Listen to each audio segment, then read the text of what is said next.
think we have to be really careful on what tools. Some tools infringe on copyright very quickly, don't know where data is coming from. An organization where our IP and our copyright of what we sell, right? Well, where did it pull those ideas from? And now because you used it, you probably don't own that document. And it might be infringing on somebody else's. Or maybe it pulled that information from a competitor. Like the worst.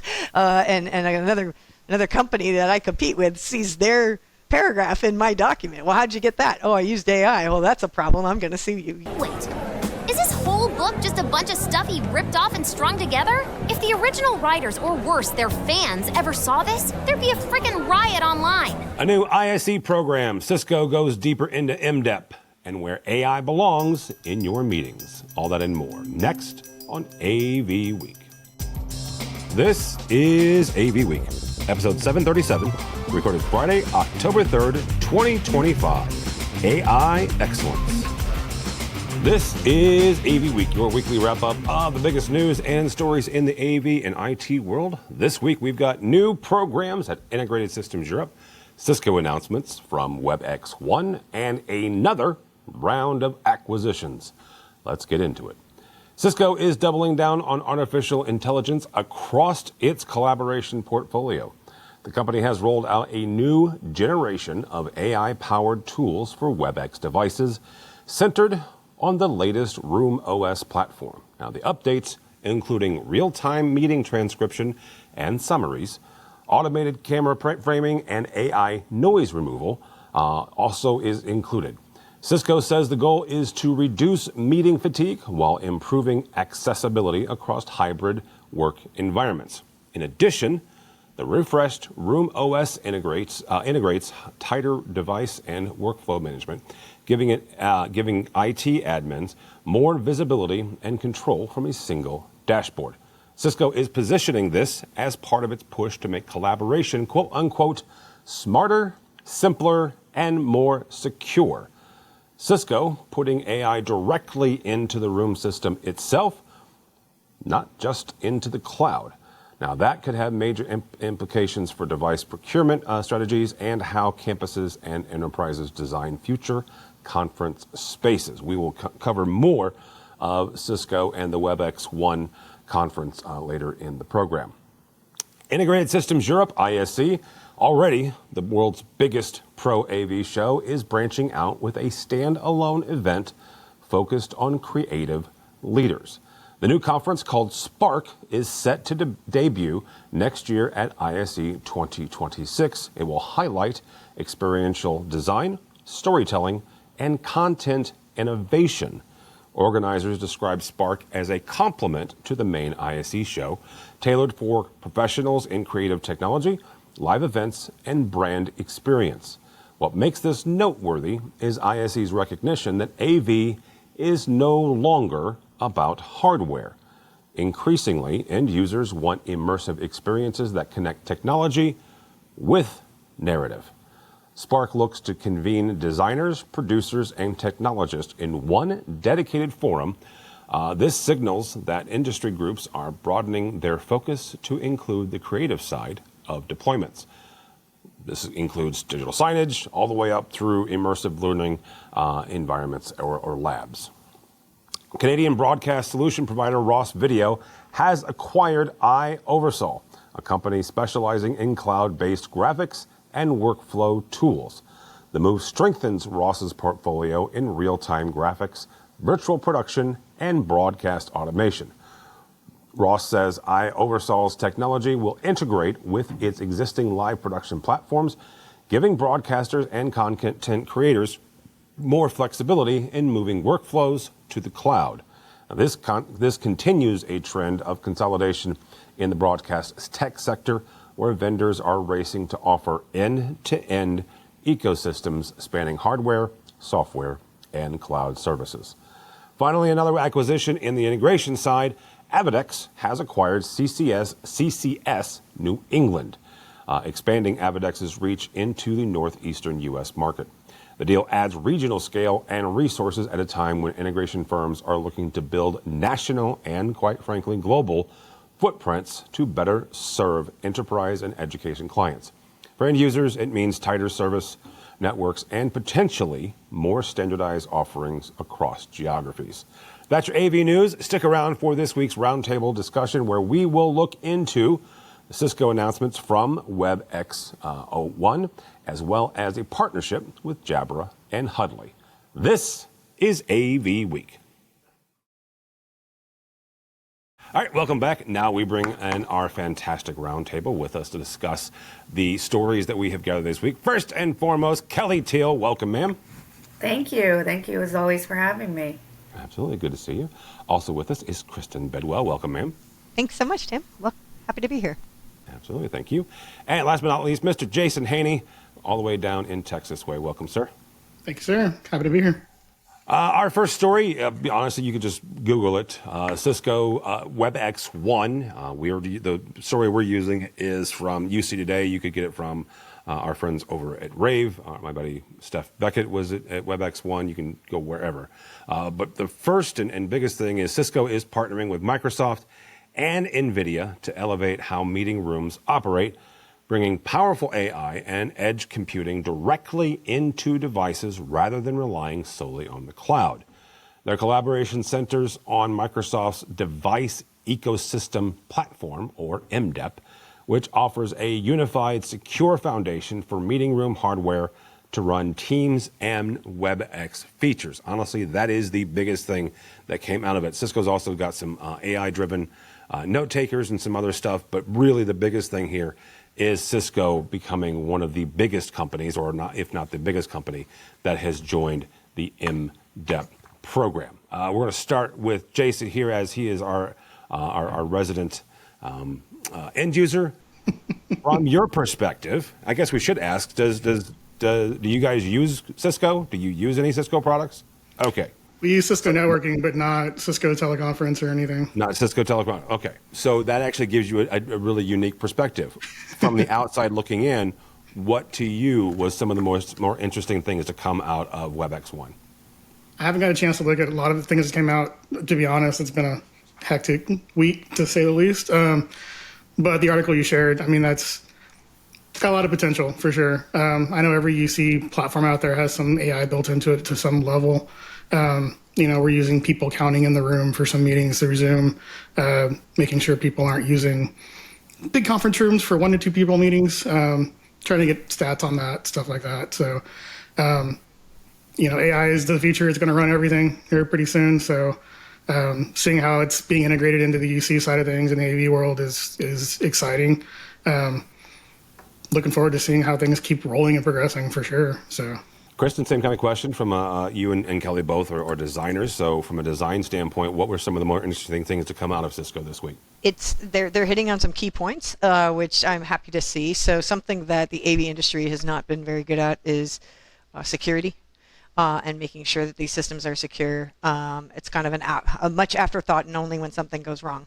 And the Fortune 500 companies, that's in the forefront of their mind. And so there's been this huge gap of just importance, I think, from the AV designers. Maybe not going to call everybody out or anyone out, but it's something that our industry has kind of not taking as seriously as we should be, and I think it should be a top priority. And what's a differentiator with this partnership is that they are touting secure Cisco systems, which is a huge deal to our end users. So I'm really excited to see that. I'm excited to see that push. I'm hoping that more people catch on to how important this is.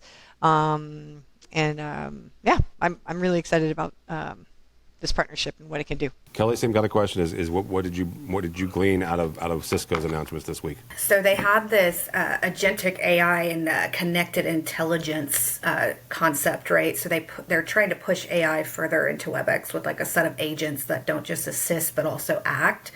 And I thought that was interesting. So they want things like note taker agents and task agents and meeting schedulers. And I see a little bit of this today amongst coworkers at work when we're on meetings. And it was kind of like they introduced an AI receptionist to automate front desk tasks, right?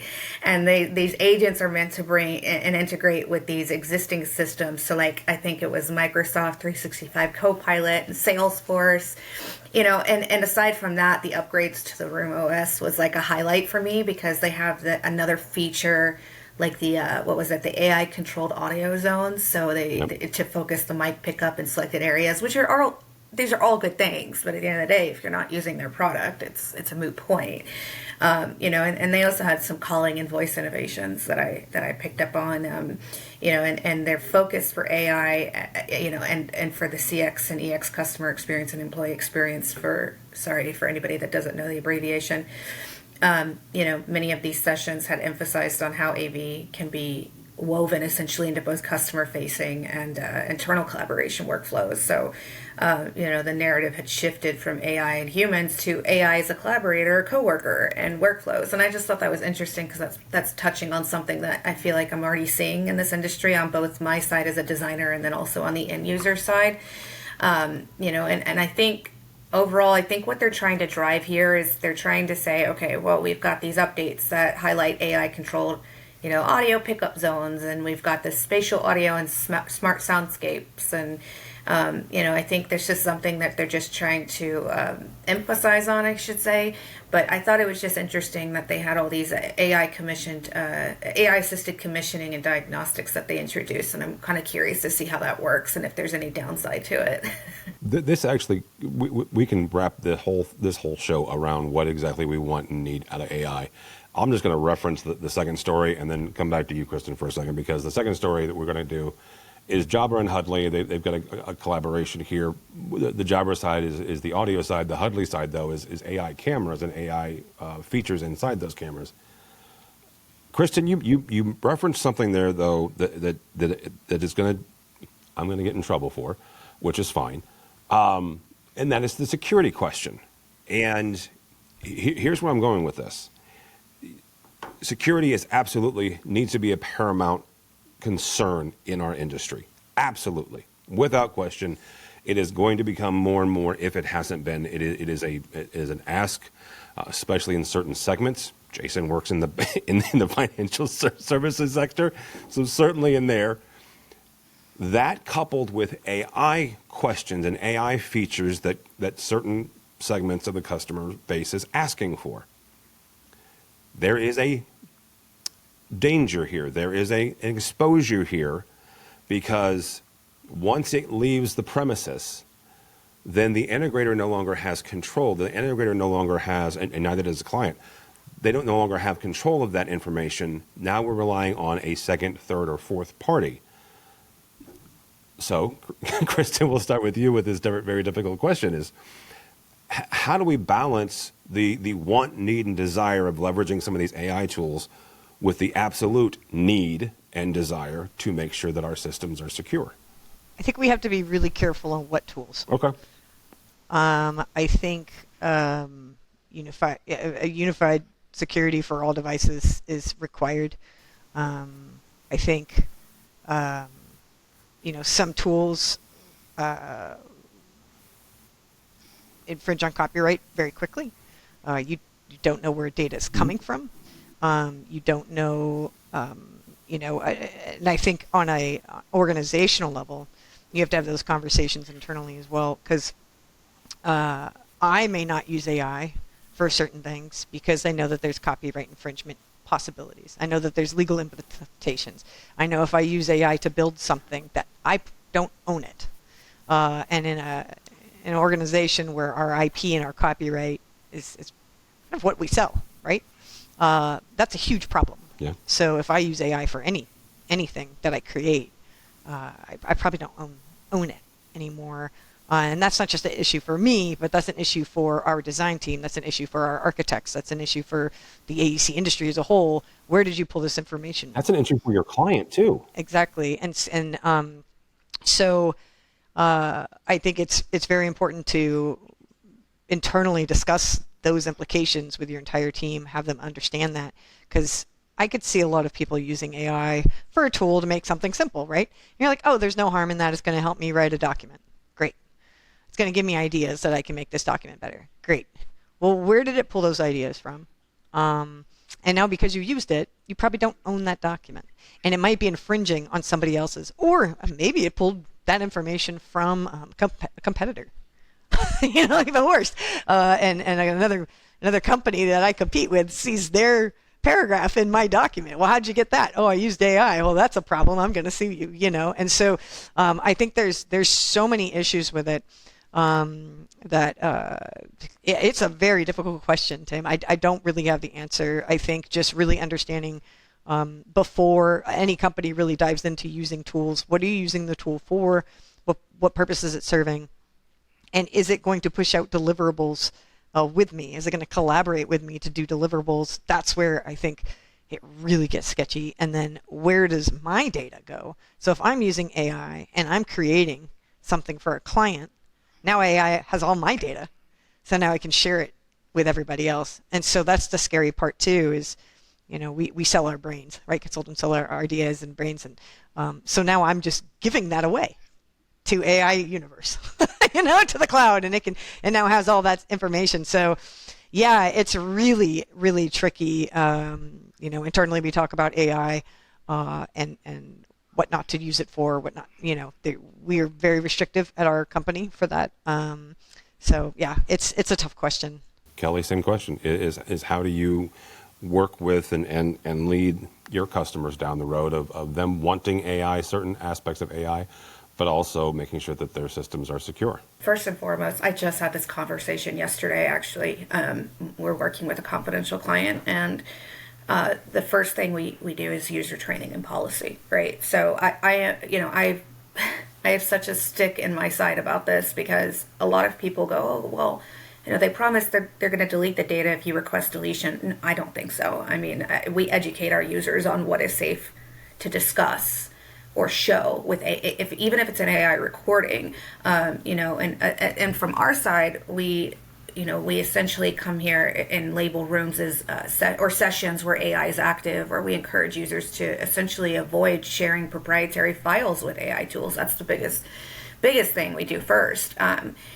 There are other solutions like endpoint security that we look at. So, you could secure your devices, your microphones, your cameras, your smart boards, your AI that have AI processing that should be patched and access controlled. And then there's the conversation of local AI processing. So if possible, in some instances that use AI features that process the audio and video locally on the device, instead of streaming everything to the cloud, because the cloud's another point of failure, I guess you could call it, or another risk factor. And then, disabling auto upload, things like that, avoid automatic uploads to any kind of shared cloud locations. The copyright and IP protection is a big thing. A lot of people are going to have to start watermarking or consider watermarking their AI-generated transcripts or slides if they're based on copyrighted content.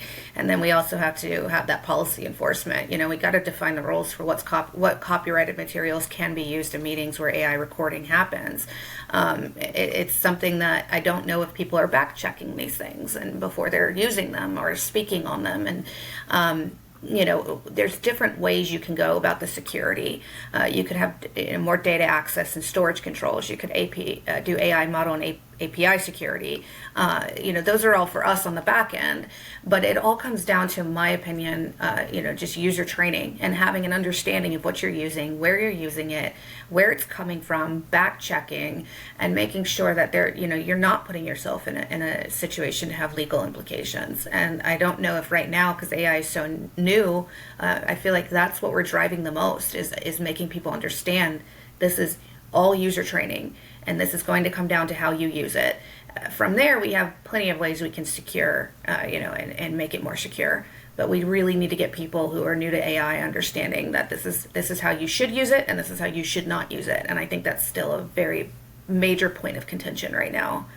Jason, I'm going to still ask you the same question, but I'm also going to kind of take a different task on the other side of this. From you personally, the AV professional in your organization, how do you make sure that you and your company is safe? But then how do you educate your customers, the folks who aren't as technically adept in these systems, who just see, ChatGPT and they're like, hey, this was kind of cool and I want to use it. And how do you personally make sure that your company is protected?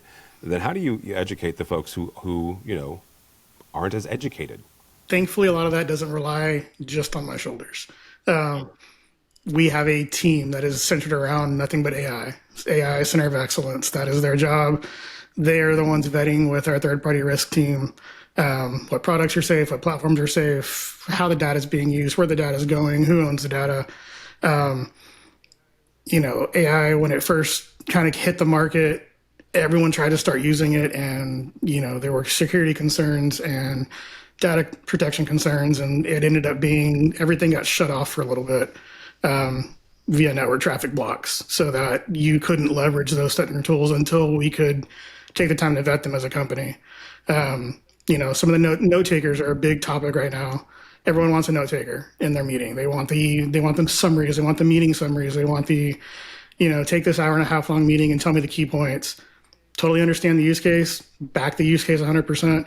But what note taker and what service or SaaS model is appropriate and safe and keeps our data, protected and doesn't train it on other models. We had some of our users using a service, I won't name it, but found out that that service was taking screen scrapes of slide contents being shared during a meeting. Unbeknownst to any of us that were demo testing, my note taker joined a meeting that I didn't know it was going to join for me. Immediately got kicked out of the meeting by the host, which was fantastic. But in the 2 minutes it was in the meeting, it took some screen grabs of shared content and sent them back to me. And I was like, we have a problem.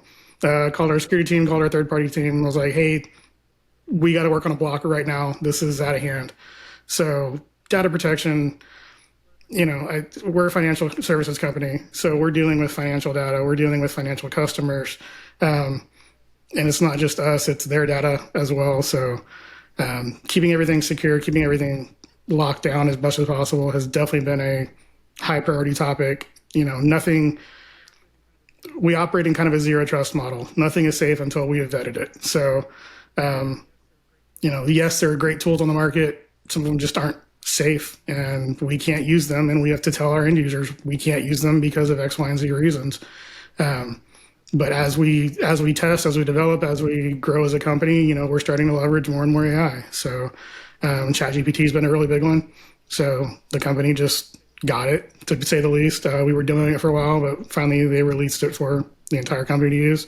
But that was vetted, tested, locked down. As far as I know, isolated tenant style. So, and our version also doesn't touch the web. So it can't go hunt the actual live interweb and pull data. It's the LLM agent, but it's ours, so that it's a little more protected. So it's definitely a slippery slope, but great tools to have available to you, just with the proper security behind it, for sure. I want to bring something up here to all three of you and whoever wants to chime in here. When I have conversations about AI, I split it into two different camps, very generically. This is Tim's rough kind of separation here. One is there are absolutely business use cases for AI in general, regardless of the business that you're in. When AV companies talk about AI, a lot of times that's kind of where they go to. Oh, we can do this. We can, do some sort of content creation. We can, take notes in it, what have you. And that's absolutely, you absolutely have to have those conversations. You absolutely have to vet the programs that you're using to make sure that they are safe and your company, from the CIO on down, is comfortable with those tools. That's that side. The other side is the AI in AV part, right? So over here is all the business tools. We all have to use them. The other side over here, though, is the AI within AV gear, whether that is a people counter, right, that automatically counts the people, tells you how many people are in a conference room, as Jason mentioned.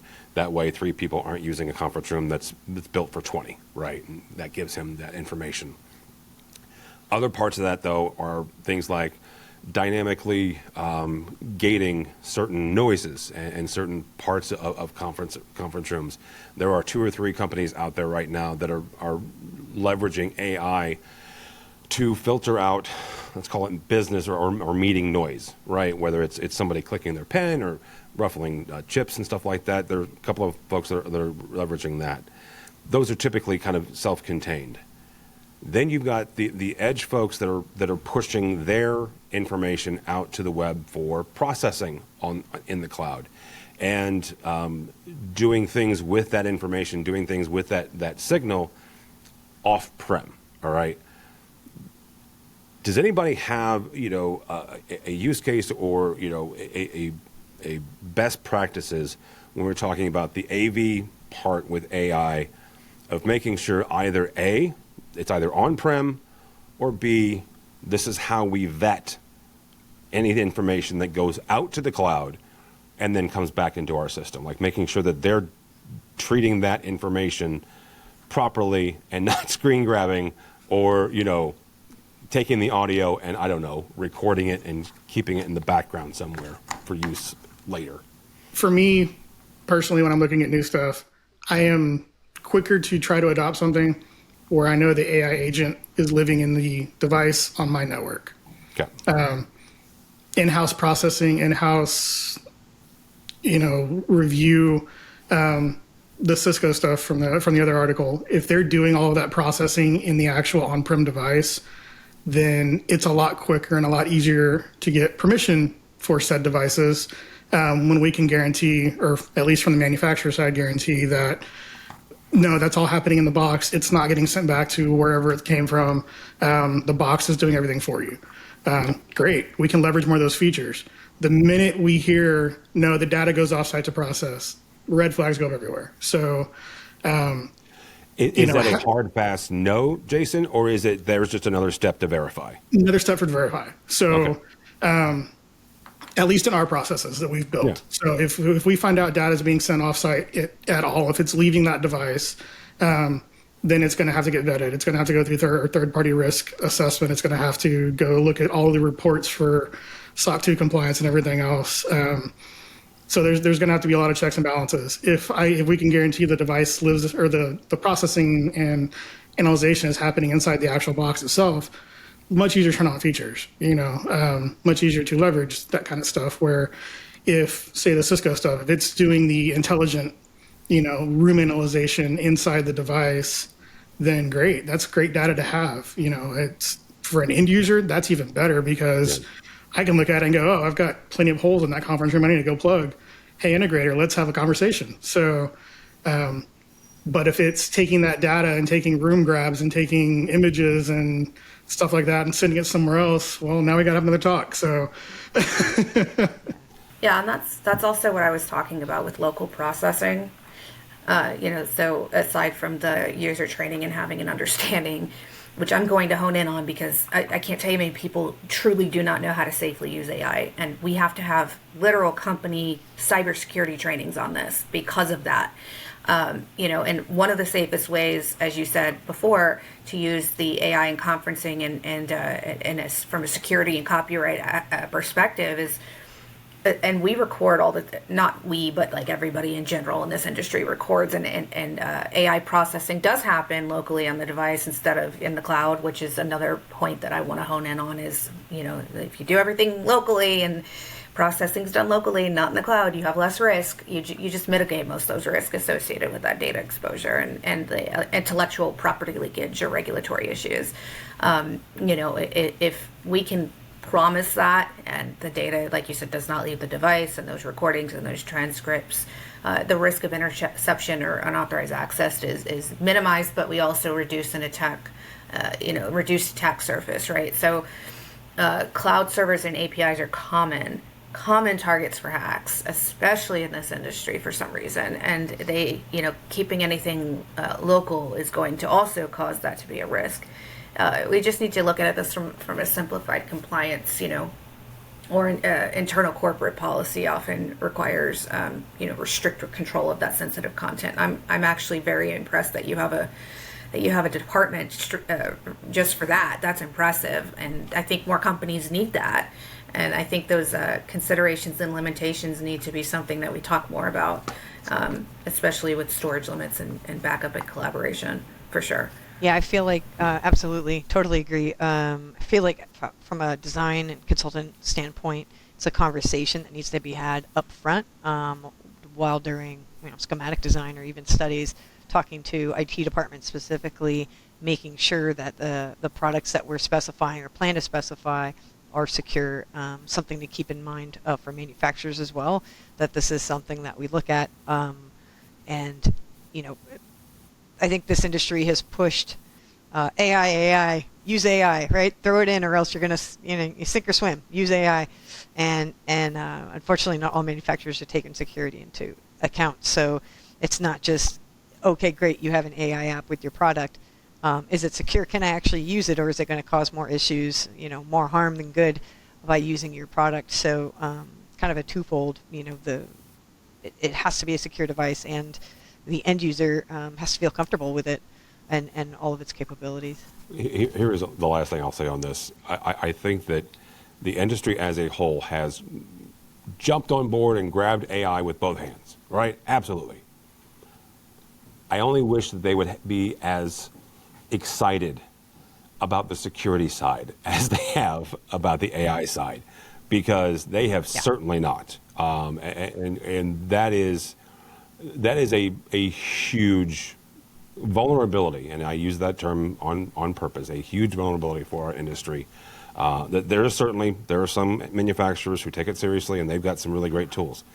There's an awful lot of them, though, that still have not. And that has a chance to bite us all in the butt here quickly. So We're going to have to start encrypting our storage pretty soon. Like when our projects go to bid and integrators try to swap, I'm not going to put it that way. If there's a change order and we need to swap products, not just price, not just use case, but security has to be accounted for and considered when changing products as well. So that, and I'm not telling Krista nor Kelly, what to do with their job, but that needs to be one of those areas that, this is a feature, this is a part of this bid that is not negotiable and not swap outable. Is that a word? I don't know. Anyhow, all right, let me get out of here before I get in more trouble. Kelly Teal, thank you, ma'am. People connect with you. I am only on LinkedIn under Kelly Teal. All righty, very good. Thank you, ma'am. Ms. Bidwell, thank you, ma'am. How do people connect with you? Also on LinkedIn, Kristen Bidwell, or you can check out our website, www.avconsultingteam.com, and shoot us a note. And they have a very awesome newsletter they put out once a month. It's all really, really, really great stuff, so you can check that out. Mr. Jason Haney, thank you, sir. How do people connect with you? Thank you. We'll stick with LinkedIn. Just search for Jason Haney. So. That works. LinkedIn, I like it a lot. My name is Tim Albright. Do not follow me anywhere because at this point in the season, you know what? The frickin' Bears won, and that's all I'm going to say about it. They're 2-2 as of this recording. They will not lose this week because they're not playing this week. But you can go by the website, please, AVNation.tv. That is AVNation.tv. You will find this program and a host of others, including a brand spanking new Women in AV. Erica Carroll talks with Sarah Chauvin about mentorship, so you can check that out. We have been around the world and back again in the last month or so. If you missed me at IBC or CFX, you can catch me in Chicago this very week. Mitchell will post this on Monday. I'll be in Chicago for Almo's E4, then back in Chicago for the very first AV user group meeting in Chicago on October 22nd. Very, very excited about that. Big fan of the AV user group and the fact that they are just up the road from me in Chicago. Really, really excited about that. Nothing is wrong with New York or San Jose. They've got a really great one down in Austin Way with Jason and that group. But these are my guys, right? It's in Chicago. So, and I get to have a hot dog and some Portillo's. So that's all I'm going to say about that. But go by the website, AVNation.tv. That's AVNation.tv. Thanks so much for listening. Thank you so much for watching. That is all the time we have for AV Week. The network for the AV industry. What are you listening to? This is AV. This is AV Nation. This is AV Nation.